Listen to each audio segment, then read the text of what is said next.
Well, hey everybody. Welcome to another edition of ECH Postgame Live. So Dylan is going to be joining us a little bit later. He was at Mullet Arena to watch that game, so everybody stick around for Dylan to come join us. I can't wait to talk to him personally because I just want to hear. I don't know. I want to hear something, good to cheer me up. I'm sure he's going to have some good stories. So everybody stick around for those. But first of all, got to give a shout out to our sponsor, Flat Stick Pub, who sponsors each and every one of these post-game lives all season. They've stuck with us all year. And by the way, we do have the watch party coming up on April 5th at Flat Stick Pub. You get a chance to see Dylan there. He will be at the watch party. So that's going to be really fun. So make sure to join us for that on April 5th. But let's just dive right into chat here after a rough game for the Kraken. Another one. Losing streak hits 7 games and in heartbreaking fashion yet again. So first, we'll kick it off with a super chat here from Sean. Thank you, Sean. Positive Riker goal. So glad you guys are willing to be therapists to a fan base. Yeah, there's been a lot of Emerald City therapy recently, but you know what? That's part of the job, and Dylan and I are happy to do it. And I like starting off with the positive here because as I was getting ready for post-game live, I was prepping everything with a minute and a half to go. I thought that's what we were going to start things off with. It was going to be the Riker Evans game, and we were going to talk about how great this moment is. And it was still a really great moment for him in his career. I mean, you saw how happy he was after scoring that goal and how happy his teammates were for him, too. The hugs from Jared McCann. You could tell it was such a big moment for a young player who's waited a little while for this. I mean, he'd been scratched for a while, too. And it's just a great time to get your first NHL goal. And the smile, we don't usually see him smile very much. I mean, for those who know Garth, you don't often see a smile on his face, but he couldn't hold it back on that goal. And it was just wonderful to see that. So really, really happy for Riker Evans. And honestly, that's the biggest story that comes out of this game. That's what I'm going to remember this game for, is that Riker Evans goal. Super chat here from Patrick. Coachella Valley Firebirds playoffs clinched. We have springtime hockey. Awesome. So some good news elsewhere in the desert. This for the Coachella Valley Firebirds. Just awesome organization, A+ organization. And I'm going to try and make it down there for some playoff games because it was so fun going last year for the conference finals. And I know Dylan got to go as well for the Calder Cup final. They're poised to have another long playoff run this year. And as soon as the Kraken are done, all eyes are going to turn toward Coachella Valley. They are a fantastic team and just can't wait to see what they're able to do in the playoffs this year. So turning to the rest of chat, we've got from Julie. Yeah, well, Mayo, that's Kraken hockey, baby. Felt a lot of that recently. But yeah, I see lots of people happy for Riker. We got B and Zoe and, Julia also, they're happy for Riker Evans. But Zoe also not sure what to say anymore. Me either. I really don't. I don't know. I'll find the words at some point during this post game, but yeah, I'm not quite sure what to say. Let's see. Yeah. Barfugal here. Garth scores, but we lost to the Salt Lake Coyotes. Yeah. Tough one losing to Arizona. Julia, vibes in the arena seemed fun. I enjoyed the Let's Go Kraken chants. Yes. I also wanted to talk about that. Can't wait to ask Dylan about it, having been in the building for it, but they came across loud and clear on the broadcast. The Let's Go Kraken chants. You could hear them during the game. Just awesome by the Kraken fans to really show up in Arizona and really make it their own barn. We've seen fans of other teams do this in Arizona. It's kind of easier to do with the smaller arena, but it just felt like so many people that I knew were going to this game. And I'm glad they really made it their own. And I can't wait to hear how the fan meetup was, because I know Dylan had a fan meetup at the second intermission. So excited to hear how that went. If I ran a Riker goal was all I wanted for the rest of the season, and I got that. I'm choosing to ignore the end result. I think that's probably the best way to go about it. Just long-term looking at this one, that's what we're going to remember. But Nicole's saying this is so miserable. B, if they just scored on any of those power plays. Yeah, I think we should talk about the game itself and how it was lost. For a while, this game felt like a lot of other Kraken games recently, right? Where it was close, it was low scoring, and it just felt like the game was there for the taking. And the Kraken didn't really do anything about it. They didn't create any of the types of chances that were going to score and beat a goalie for a long time. And yes, they were controlling a lot of the possession. They were controlling a lot of the play.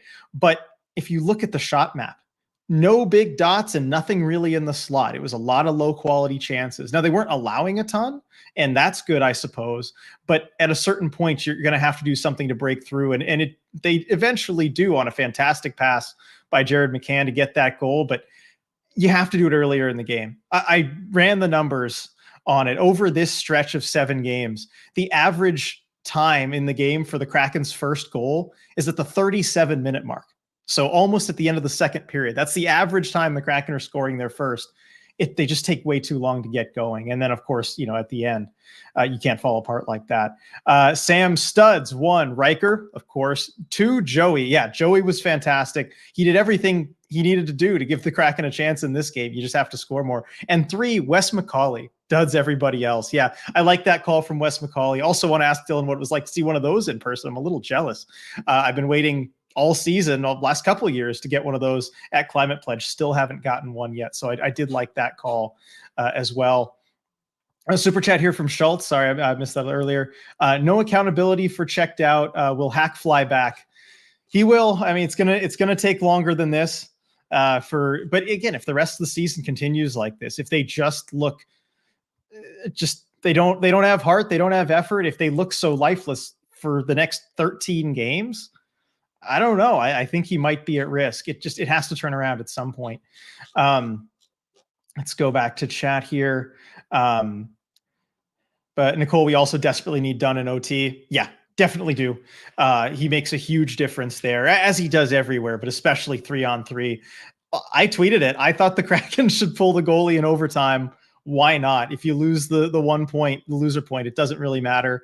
And just you're bad 3-on-3. I didn't like their odds 3-on-3, and yeah, it turns out they ended up losing it. But let's see. Yeah, CJ, unbelievable. Yeah, it really is unbelievable. I guess we should talk about the end. Yeah, Patrick, that guy was left wide open, not on Joey. Yeah, you look at that goal to tie the game, and yeah, Keller, they just lost him in front. I mean, if you're able to jam a puck in right at the goal crease, like Joey makes the first save, it's right there. I don't know what more you can expect your goalie to do on that when you just have to pick up your guy in front, especially in that time of the game where there's a minute to go. Adam Larson kind of dives off to the side and loses his man. But somebody else, if he's going to do that, somebody else has to pick up Keller. And nobody did. It's just this lack of focus late in the game. We saw it against Vegas where they won it late yesterday. It's just a problem for the Kraken. It's too late for solving it to do anything, but I don't know. It's a big issue, and that comes down to the players executing. It comes down to coaching, getting them right for that situation. It's everything. Yeah, Muerte, lukewarm waters, but at least we have an official Garth goal. Yeah, that seems to be the big positive out of this game. And Sam, why does it have to be a former T-Bird again? That's a good point. Dylan Gunther in overtime with the winner, another former T-Bird putting the Kraken away there with the game-winning goal 2 days in a row. I didn't think about that. Although I did think about the comment in here from, I think it was Elizabeth, somebody. It was the typo last chat yesterday where it was just no Dylans. And Dylan's like, what? No Dylans? So I texted Dylan that right after the game. Just no Dylans. Too many Dylans, really, with Dylan Gunther scoring there. Lindsay, why would they do this to Garth? I know it would have been nice to have a good memory for him there. Let's see. Lindsay, worst case scenario, I was screaming, pull Joey the entire OT. Okay, so Lindsay agreed with me. I want to yeet those loser points into the sun.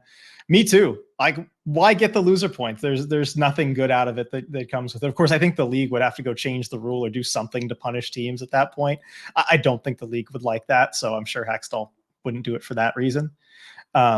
Elizabeth, the tank continues. At this point, you got to wonder if it's on purpose. Like, they're not trying to lose. I can say that much. They're putting in, more effort through a game. They're not trying to lose. It would look worse than that.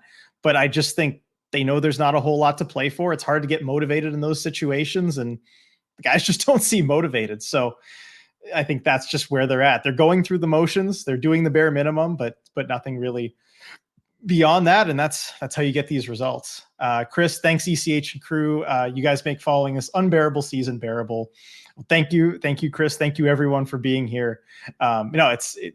Having this all together, makes it all worthwhile, and I think it's still pretty fun after these games.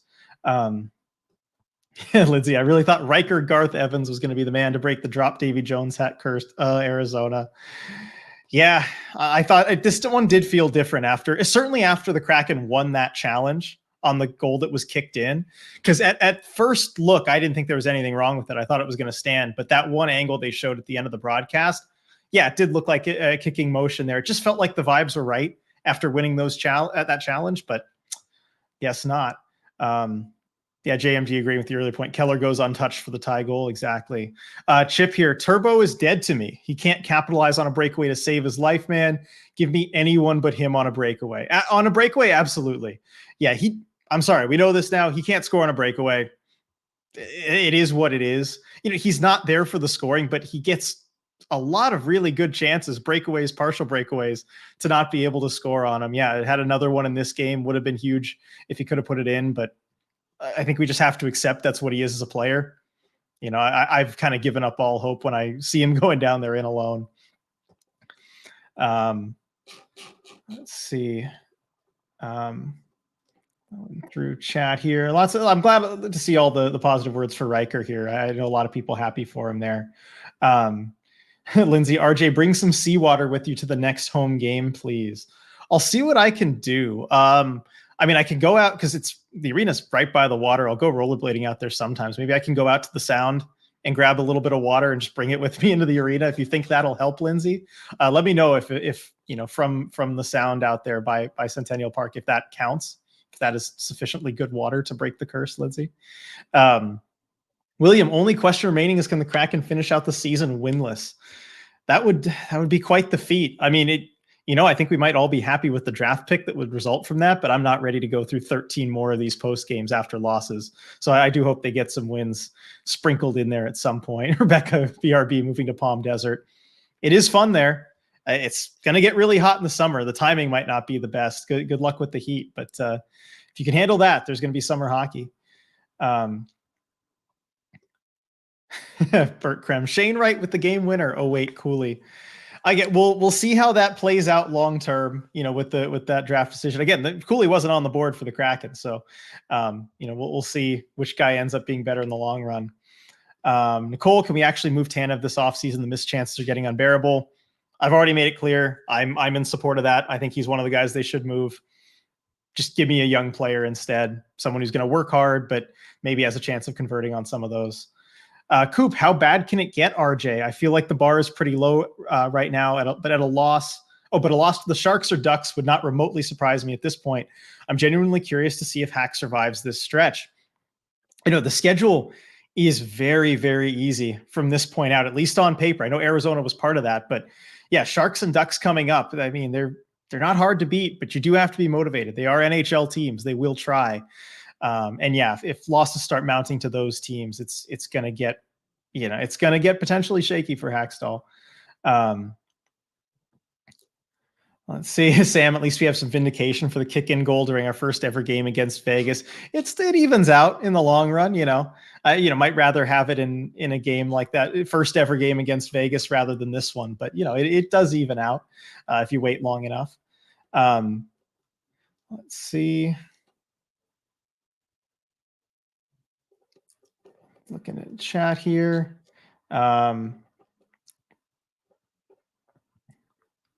Daniel, is this the first loss Dylan has been in the building for? No, he must have been in the building for previous losses. It's definitely not the first. I'm trying to remember offhand because he did catch a little winning streak year one when he filled in when I had COVID. And then there must have been, I know he was there earlier this season. Did he only see wins? I don't know. Dylan has a pretty good record generally, but I know he's been there for a loss at some point. Let's see. Coop, big shout out to Root Sports for posting a Kraken possible first ever 1-0 win stat and a Joey Decord shutout stat. Just truly incredible work for the broadcast team. Can't jinx it better than that. I'm not a big believer in the broadcast jinx, but I guess, if you're going for it, it's certainly there. I don't know. Given the way this team is playing, I wouldn't mess with it. Lindsay, the average time for the first goal is 37 minutes, and that includes the Buffalo game that they scored 24 seconds into the game. I am crying. Yeah, that stat really, really blew my mind when I looked it up earlier. Actually, it's greater than 37 minutes now. That's not including this game. And I think they definitely scored later than 37 minutes to this one. So it's probably around 40 minutes now, unfortunately. Chris, we really blew that trade deadline, didn't we? Fingers crossed there's a good offseason. I mean, at least they moved Wenberg. At least they got a return for somebody and moved Wenberg. I don't know how much they could have gotten for Schultz. And the other guys they could have moved, or like Tatar wouldn't have gotten much. And like Gord or Tanev, they're still under contracts. So you can still move them. So not a terrible deadline. But yeah, if they had hung on to everybody, that would be really bad. Let's see. Yeah, Coop, I think we probably could have sold earlier to get a better return, but that wouldn't help this year's team, obviously. Yeah, I mean, maybe you could have sold earlier. I think you never know, but I think you want to give the team a chance. Like, you gave them as much runway as they could have, and they took it, and then things kind of went bad. Yeah, Confide Kylie. The end is almost a carbon copy of that Vegas game. Arizona scores at the end of the third and wins on breakaway at overtime. Yeah, the parallels are certainly there. 2 nights in a row. You see it, Kevin. No Dillons. I know we got to wait till he comes on here and let him know. Jessica, my flounder remains unyeeted. No, you brought a flounder. That would have been awesome to see. Actually, I think we caught you and Lonnie on the broadcast during the Borgen fight. I think there were a few screenshots there that I'll share in the Discord at some point. I just didn't have the time to do it yet. Julia is my typo and ECH meme now. Kind of is. I mean, if Dillons keep scoring against the Kraken, it certainly will be. Oh yeah, Julia with the no Dillons typo. Thank you, everybody. Let's see. Aaron, goals since the Vegas game last week: 1-1, 2-1-1. I mean, scoring is just it's been a problem. It certainly has. Bert Krem, I'm only going through the motions at work from now on. Fair enough. I feel like a lot of people tend to do that, at least sometimes. Let's see. Michael just got to watch that one in person. Hated having to listen to the Arizona fans. Oh yeah, I'm sure, especially with how many Kraken fans were in the building, and then the way that game ended. I'm sure toward the end of the game, Kraken fans might have been getting kind of confident, and I'm sure the Coyotes fans probably let them know at the end which way that one went, I would imagine. But of course, we'll talk to Dylan about that when he gets on here. Gosh, I wonder what the mood is in the room after that one, with the players, the coaches. I mean, they're probably just eager to get out of there and come back home, I would imagine. Lindsay, on a happier note, can you imagine Trevor Zegras and Jared McCann playing together? Jared with that cheeky behind the net alley-oop, love the creativity. It would be really fun. I think some of these guys would really be energized by playing with a Trevor Zegras and just the things that he can do on the ice, the things he would attempt. I think it would bring some much needed joy to the forward group and maybe unlock some creativity. David, the Davy Jones hat needs to be cleansed off. It needs to be cleansed off its anger in the sound. Yeah, maybe they should just dip it in the sound if they can. Let's see. Jessica, oh yeah, there were some uncomfortable fire Hackstall yells behind us, very close to Hackstall. Not that I disagree. Interesting. And I'm sure in a smaller building like that, you can hear it. A lot of that stuff came up on the broadcast. Interesting. Yeah, Sean loved McCann's response to the Garth goal. It was awesome. Ricky, is it Bilesma, or do they look outside the organization for next year? Well, when they move on from Hackstall, I don't think it'll be Dan Bilesma. I think he's happy where he is right now. I don't think he wants to go anywhere. I think he's, again, I don't have any insider knowledge to this effect, but I would be surprised if he wanted to go back into the NHL. I think he's kind of done with that level of pressure and everything. And, why would you move away from that gig in Coachella Valley? It's just the perfect spot to be. You've already won a Stanley Cup. You have nothing left to prove as an NHL head coach if you're him. Brooke, rollerblading by the water is lit. I love that park. Me too. It's awesome. I was lucky enough to get to live by it for a couple of years. I do miss it. Julie doesn't remember what she was trying to say with the no Dillons. Lindsay, as long as it's salt water, it will work, RJ. We must cleanse the hat, pull out all the stops to break this curse. All right, I'll see what I can do. Fuzzbox asking, when is it a coaching issue? I know we don't have the most talented roster, but the regression is concerning.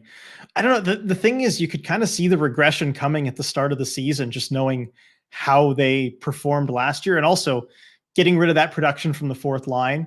You can argue that they wouldn't have had that same production anyway this year had the Kraken kept them. But either way, you're losing about 40 goals from that fourth line, and they didn't really bring anyone to make that up. So I think you can argue it's a composition problem, but certainly coaching is not blameless. Firebirds going to a shootout. Interesting. Let me know how the Birds do.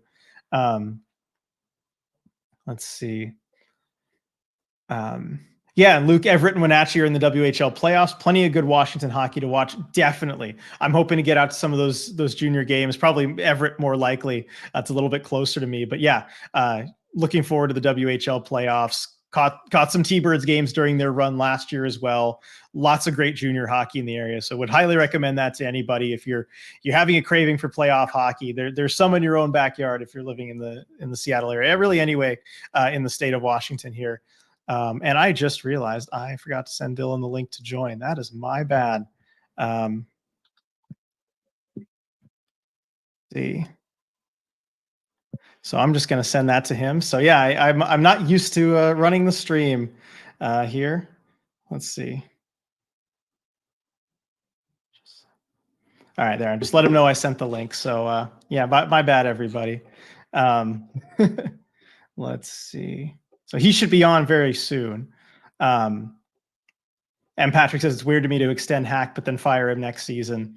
Yeah, it would be. It's not common that happens. I mean, Ricky said quite common. It happens, but it's, most extensions you make it longer than a year. Let's see. Michael Shane got to be seeing some games at the end of the year. Once past the point of burning contract year, right? Well, let's say you only have 6 games before you burn that year, so you're still waiting a little while. And I think also more than 3 or something messes with his Calder eligibility. So I don't think we'll see it until very late. And also, you don't want to bring him into this right now. We all saw what just happened on the ice there these last 2 games. I don't want to bring Shane right into that situation. Let him stay in Coachella Valley where they just clinched a playoff spot and they're all happy. I don't want to bring him into this right now. And then Sean, did anyone else notice the big smile on Hack's face at the start of the game? I had not seen that before, maybe trying to keep things loose. I did notice that. I actually clipped it too, just in case I wanted to use it at some point later if the Kraken were doing well. But yeah, I mean, he was smiling. He was laughing at the start of the game. I will say this, despite everything, the guys have stayed pretty loose. And like going to practice, 3 days ago, right before they headed out on this trip, like the guys were having fun. The guys were laughing. They weren't, they didn't seem down or depressed or anything.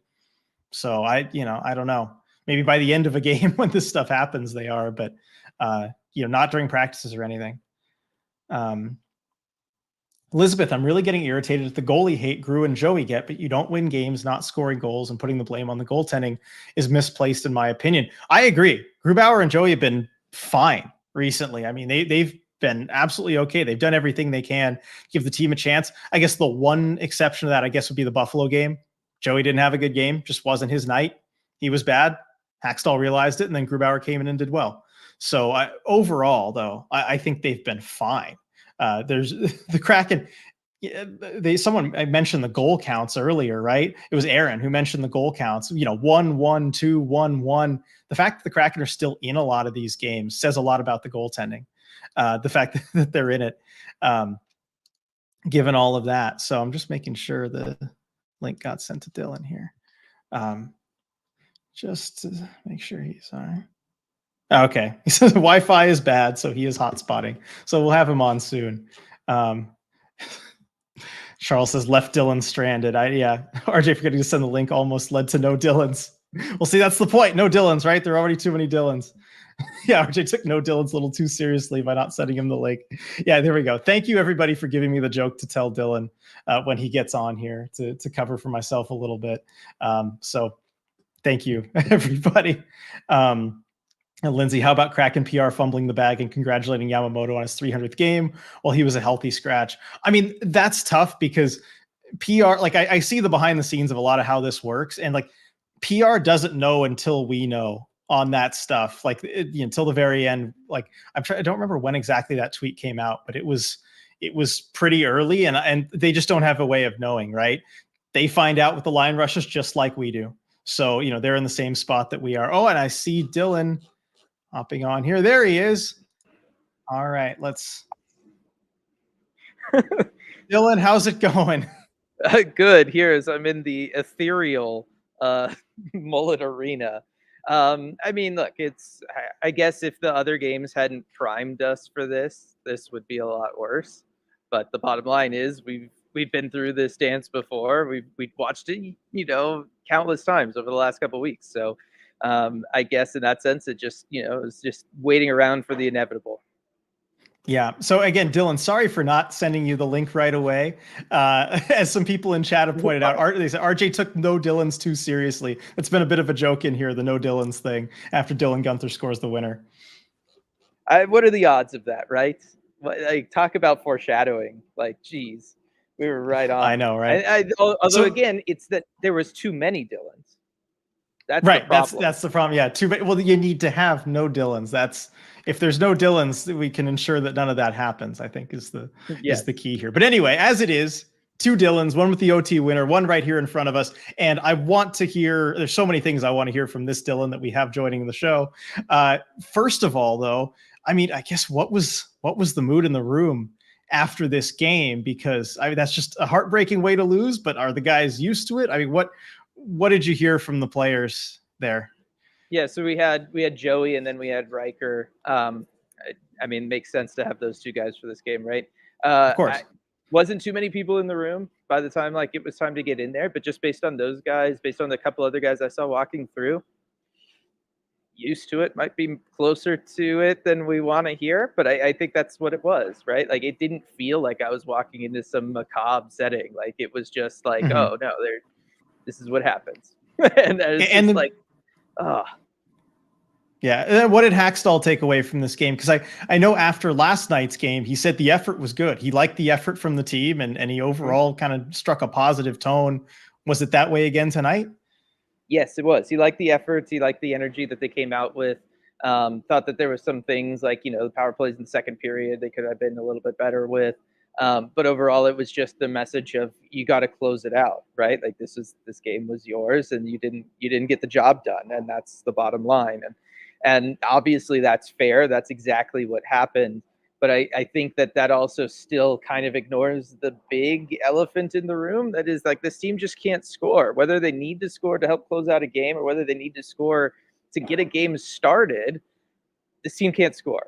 And they don't really seem to be doing a whole lot to even generate those chances. I mean, the first two periods of this game were a snooze fest, right? Like if it's only because we were here at Mullet Arena where it's, everybody's on top of each other and energy can circulate this building that I feel like half the crowd wasn't asleep come the start of the third period, because otherwise this was just a boring game. I said it when we saw them come out for warmups, both the Kraken and the Coyotes. These were two teams that were done. They both knew that they're not going to the playoffs. They know that. It was just a bunch of guys who looked done. I've never seen such a low energy warm-up session as what we saw from these two teams, where it was just everybody coming out, doing their little circles, and then going back into the room. It was bad. Interesting. Well, on a lighter note, what did Riker Evans have to say about his first career goal? Because that seemed like a great moment for him. He was so happy. You don't see Garth smile very often, but he had a huge smile on his face after that one. I made that joke too. I was like, I think that's the first time I've ever seen him smile. At least like a proper, genuine human smile, right? Like that's what we got from him when he scores that goal. It was teeth and everything. He almost smiled in the room, but he didn't. True Riker Evans fashion. The smiles were all gone by the time we got in there. But he said it was great. Fulfilling a dream. Walked through the play, gets the great feed from McCann, puts it home. It was Garth, right? Like he breaks it down in as few words as possible. Yep, I know how he is. That all makes sense. And now I really want to hear about the atmosphere in the building at Mullet, because it looked like there were so many Kraken fans. The "Let's Go Kraken" chants came across loud and clear on the broadcast. I mean, tell me, what was it like to be in a building that seemed like it was the Kraken's house almost? Yeah, this felt like a lot like the game at the end of last season, where it was majority Kraken fans. Obviously, last year, there was only one game here for Kraken fans to attend to. This year, it was split, right? We had the game back in November. Not too many Kraken fans back in November. It felt like everybody kind of waited for this game. And yeah, it was majority Kraken crowd, and they were loud. I mean, that is arguably the loudest "Let's Go Kraken" chant I've heard. And it was here on the road in Arizona of all places. But it's the truth. Like it was thunderous. And then they tried to get like "Let's Go Yotes" chants going a little bit after, and they sounded pathetic compared to I it. didn't notice them on the broadcast. No, yeah, they were nothing compared to it. So there were some fans, like one fan in front of me was trying to change it up from "Let's Go Kraken" to "Go Home Kraken," and kind of joining in with all the Kraken fans, but it just added to the Krakenness. But I felt like it was what the team normally would respond to, right? In the third period, you get a big, loud, thunderous "Let's Go Kraken," get the team going, and I feel like through 95% of this team's existence, that's what it would do. It's just we're existing in that 5% where nothing can get this team going. Nothing can keep momentum with this team, right? Nothing's going to get them to keep momentum, and nothing's going to get them to score. Doesn't matter how much the fans show up. I think we're just in this one period of time where, for whatever reason, nothing matters for this team. They just can't get it done in all the different ways. They just can't get it done. Yeah, that's certainly the case. And another area where they can't get it done is in overtime. And I see some people in chat here, kind of right as you arrived, talking about Eberle. Coop asking thoughts on Eberle legitimately dumping a puck in overtime. Can't for the life of me think of one single reason why you would do this. Other people agreeing, or say, send it back to the goalie. I don't know. What do you think of the overtime? And then also what I said, I thought they should pull the goalie in overtime. Maybe the league would like that a little bit less. I think the league really would dislike that if the Kraken did it. But why not? Why Aside not? from that, right? This point, you never know what this 1 point could end up meaning come draft lottery time. Look, Hackstall said it himself during his presser that they need to be more aggressive in overtime, right? Like they need to look at those chances. They need to make sure that they're generating the best chances for themselves, controlling the puck, blah blah blah, all that stuff. Without talking to Ebbs, right? Like who's to say why he made that call? Yeah. It doesn't make sense, like in any way, shape, or form, and it doesn't really make sense in the context of how this team has played overtime games since their second overtime game. Right, the first overtime game this team ever played back in season 1 was all over the place, and then from that moment on, we saw the kind of lockdown, control the puck, try to keep possession for the entirety of overtime. Even if that means you're not taking chances for yourself, it means nothing bad is going to happen.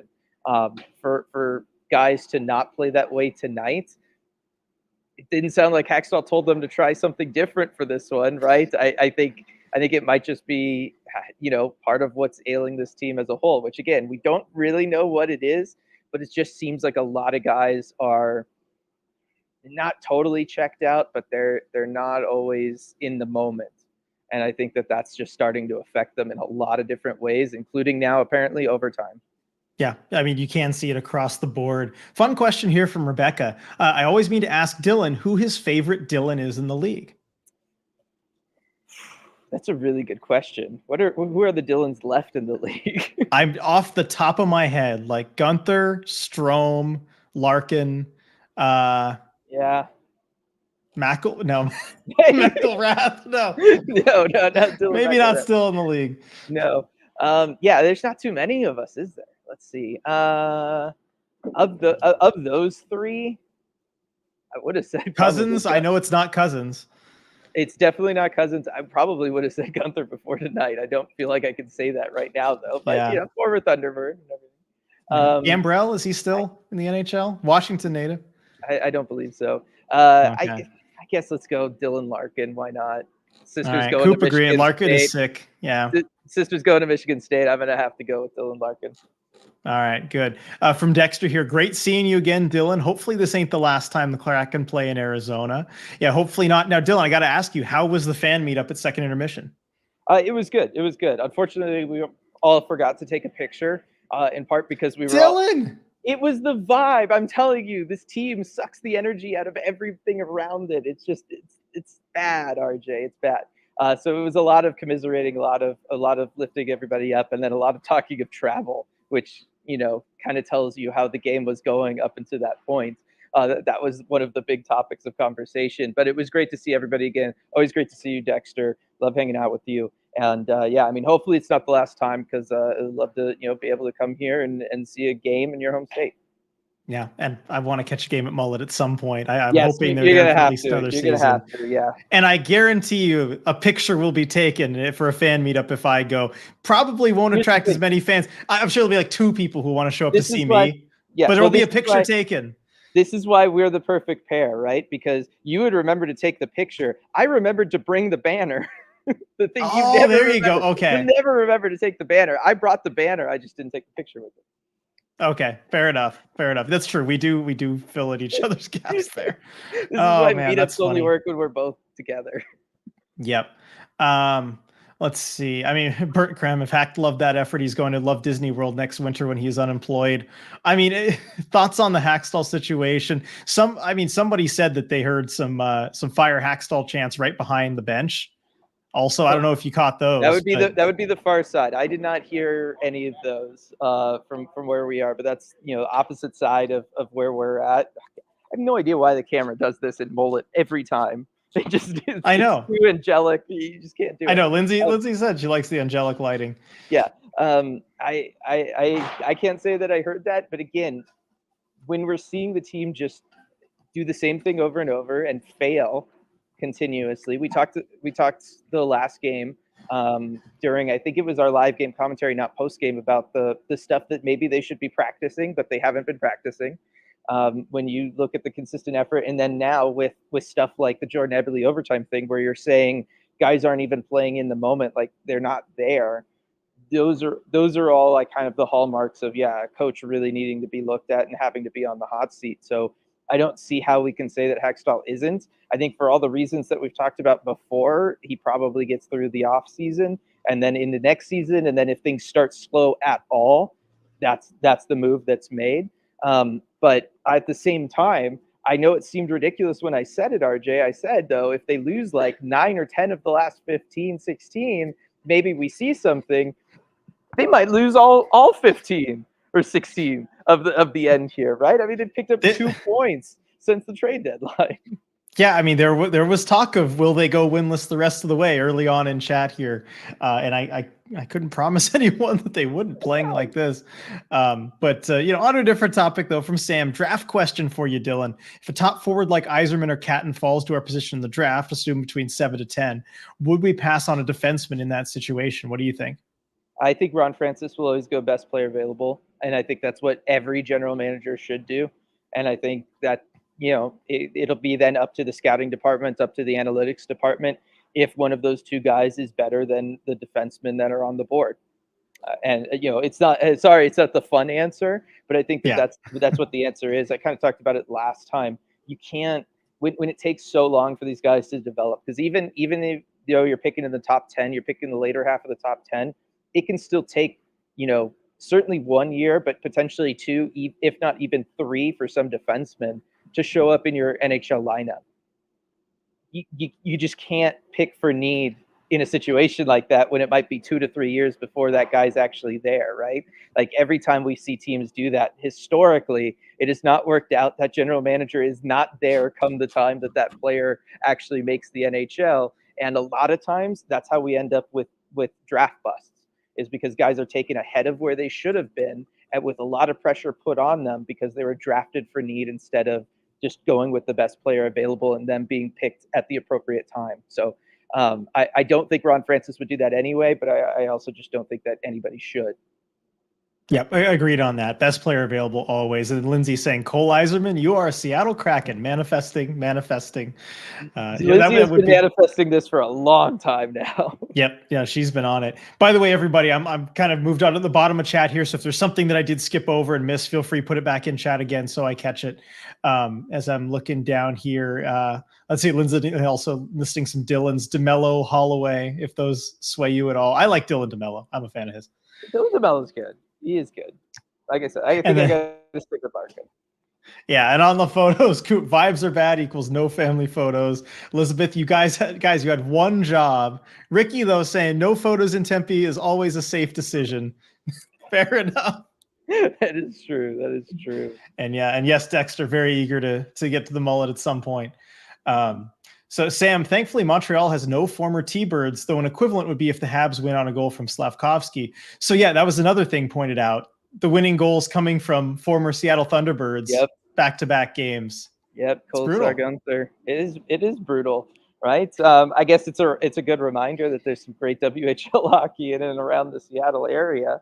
I don't know that the T-Birds are necessarily the team right Well, yeah, now, not this year, but but just a reminder that normal, during years like this where the Kraken maybe aren't going to get it done, CHL playoffs start, right now basically. So you can just get on board with that train and still keep going and root for a local team.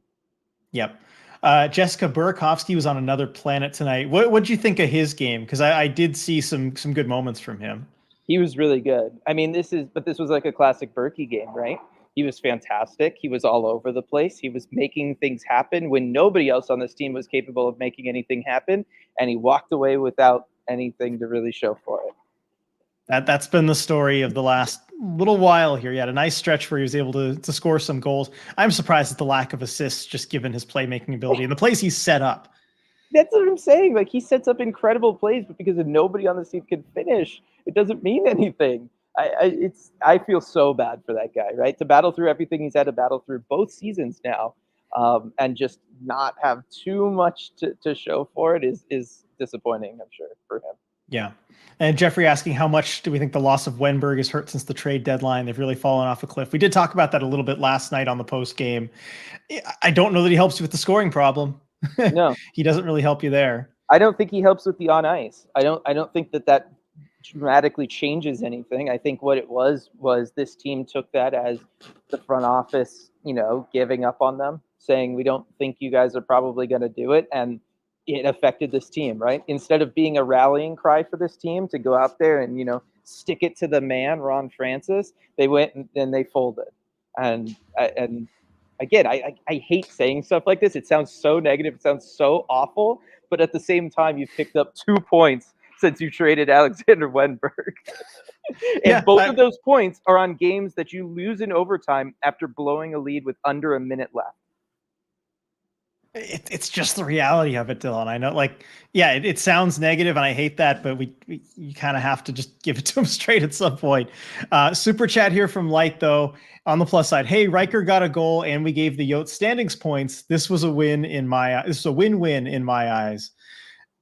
I mean, sure. Yeah, the Coyotes are a little bit closer to the Kraken in the standings now. One point closer. They are. I mean, maybe it's possible. If the Kraken are going to lose every game the rest of the way, I guess that is something to pay attention to. I know it's a 6-point difference now. I don't know. Should we be looking at Montreal?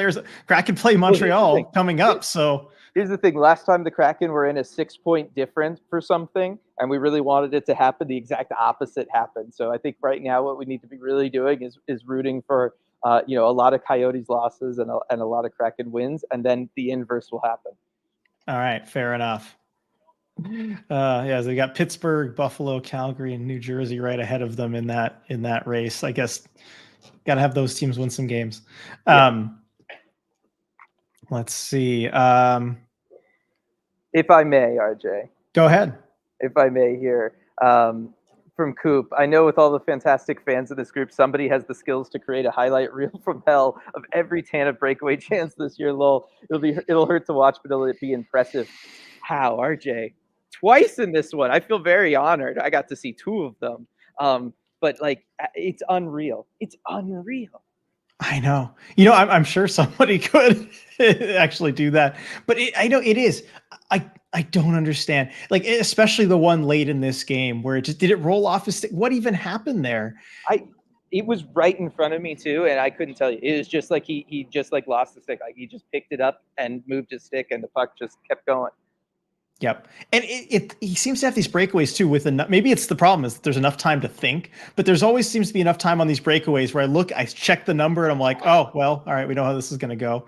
There's time to think about it. I even formulated in my head a little joke like, well, if he scores, I'll ask Dylan what it was like to see 2 things that have never happened before, a Riker Evans NHL goal and a TANF breakaway goal. But by the end of that, the puck was in the corner. I actually got excited for one of them too.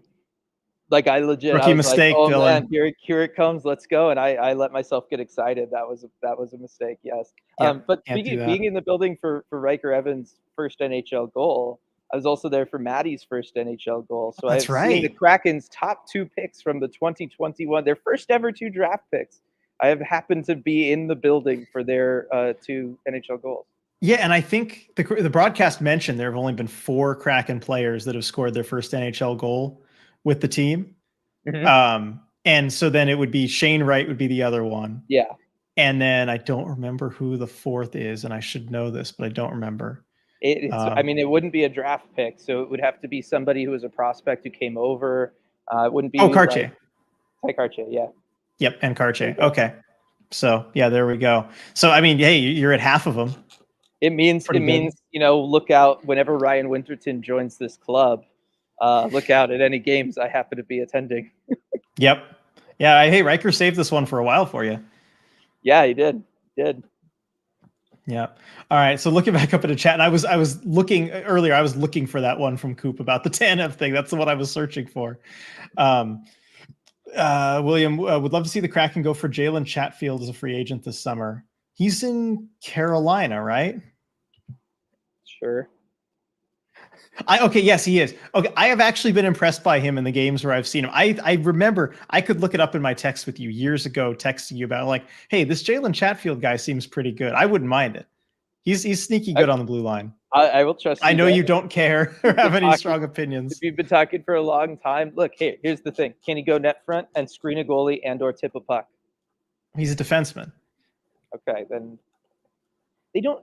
What are they going to do then? I don't need that out of my defenseman. I know. But what are they going to do with another, bottom four defenseman? Yeah, fair enough. I guess I don't know. They're going to have nobody after Riker in between, like, the sixth defenseman and Cale Fleury. Okay, but you could find a guy to plug in there all the time. Yeah, fair enough. I guess if you move like a Borgen or something as part of larger moves, yeah, it'd have to be part of a bigger puzzle. Right. I'm fine. He could be a good player, all that stuff. I'm just saying, like, I just like the Jalen Chatfield mention from William, so I was going to mention it. Like the whole thing, because there's like the two trains of thought, right, for all of us in the community, right, and that's the how do we acquire the superstar, and then it's how do we acquire value. Right. Yeah. And we've been really good, and the team has been really good at acquiring value. But what we're seeing right now is that a team full of value picks, it doesn't work. Right. It's not. He's not the answer or the solution. No, I know, but I'm talking big picture here. I'm not zeroing in just on him. Okay. I'm just saying, I think, we have the team of the value picks. We have the team of the guys that punch above their weight, and it's not enough. And I think that's where we're at. So again, I'm down to talk all these names. I'm down to talk all of that stuff, but I want it done with the understanding of I don't think any of it would make a material difference, right? None of it cures what ails this team, and that's a problem. Okay, you're not wrong. Also, Jessica meant a bad planet for Burakovsky. The Coop, like I knew you meant it that way, but I thought about that for a second after I read it. I initially thought that, but then I was like, but I thought he played good, so I'll go the other way. Yeah, I did think he did all right. Like, that's the book on like Burakovsky. He's not super engaged every shift, but you're hoping every game he generates a few really good chances. Yeah, and he did his thing. Yeah. Let's see, Ricky Kraken number 8 on Tankathon and dropping. Yeah, moving in the right direction. Yeah. See a lot of prospect talk there. Viren forced wide by the goaltender does not really seem like something you want to hear about a breakaway. No, you don't. It's crazy. Accurate call though. It very. Yeah. Wait, what? I see Zoe mentioning Borgen, Lindsay, Cole, Lind, Viren, Karche, Lind. Oh, is that first? More players. Yeah. Okay, I'm right. It was more than that. All right. Yeah. Because it was 6. Okay, got it. So there we go. All right, I see all those names. Yeah. Coop, I'll never forget Tanev having the slickest forehand backhand finish in year 1. I was fully fooled into thinking he had hands. Oh, how wrong I was. I know year 1 he was so good at those. He was. Maybe all of that talent was in his ACL. Oh no. That is the thing that changed, huh? I'm just saying. Yep. Let's see. Ricky, plant Villy in front of the net. Ottavainen. Go for it. Why not? You got to try Alexiak first, though.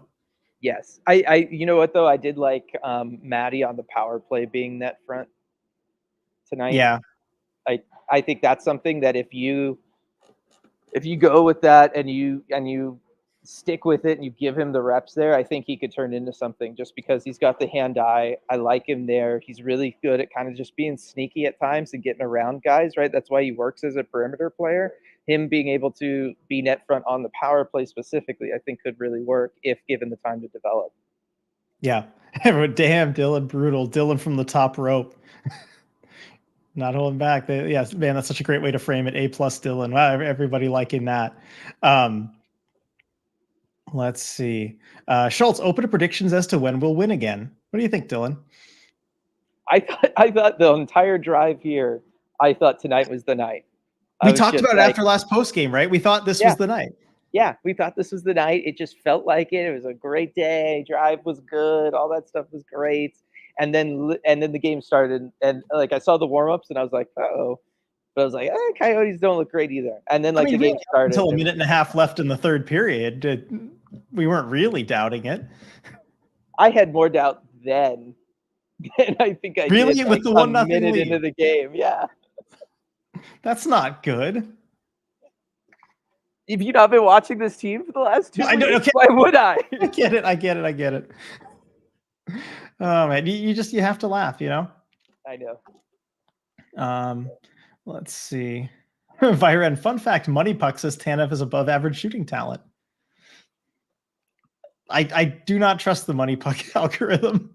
That helps solidify it. I was gonna say, does it still have the Kraken at like 10% to make the playoffs just because they're a good possession team? No, this morning it was at 0.5%. It was the smallest sliver. I could swear you couldn't even see it. Just wedged between, I think, Vegas and the Oilers. It was a very uncomfortable position to be in. Yeah, that doesn't sound great. In that little pie chart.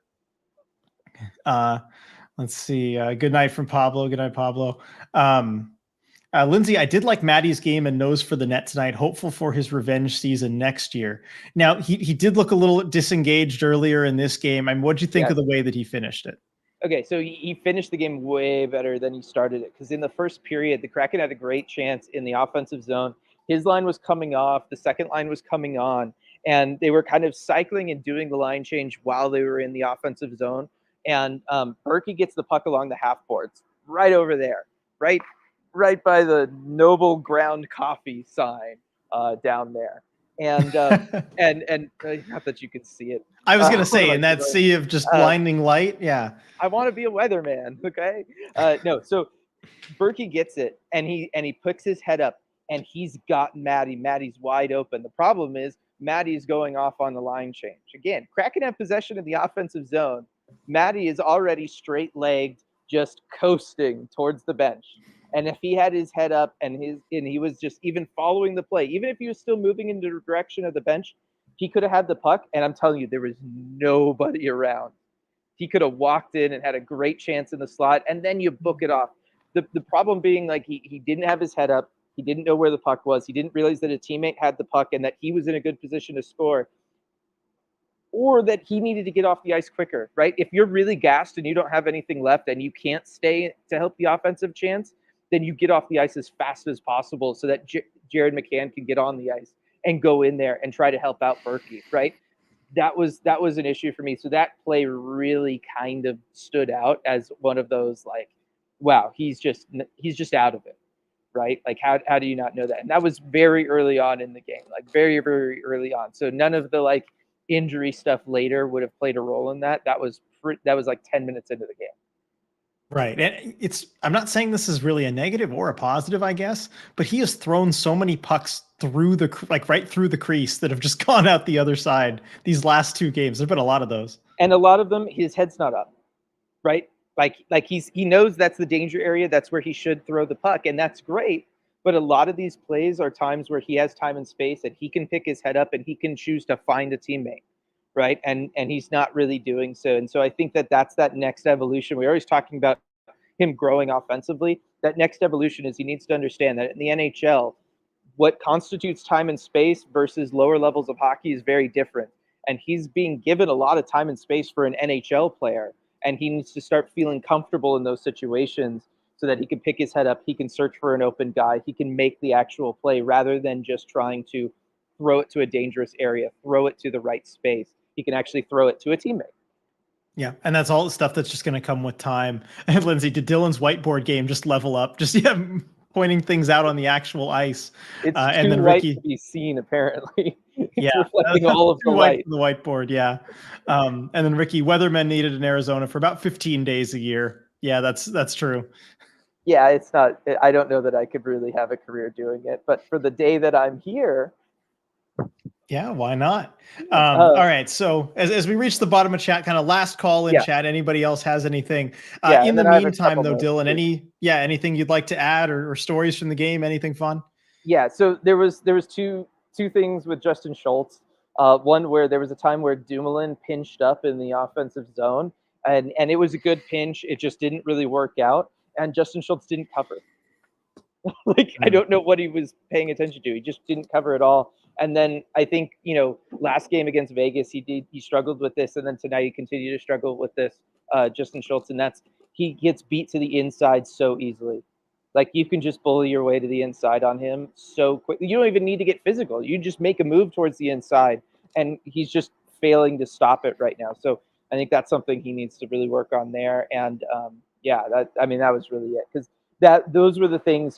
There's always different things that stand out to you when you're seeing the team in person from watching it on TV, right? And that's why I like to be here. And that really stood out to me. Like, we've been talking about Justin Schultz's struggles all this time, but being able to watch him in person where I could really follow him, where it's when he leaves the frame of the camera, right? I'm kind of stuck here. I can just watch him the whole way.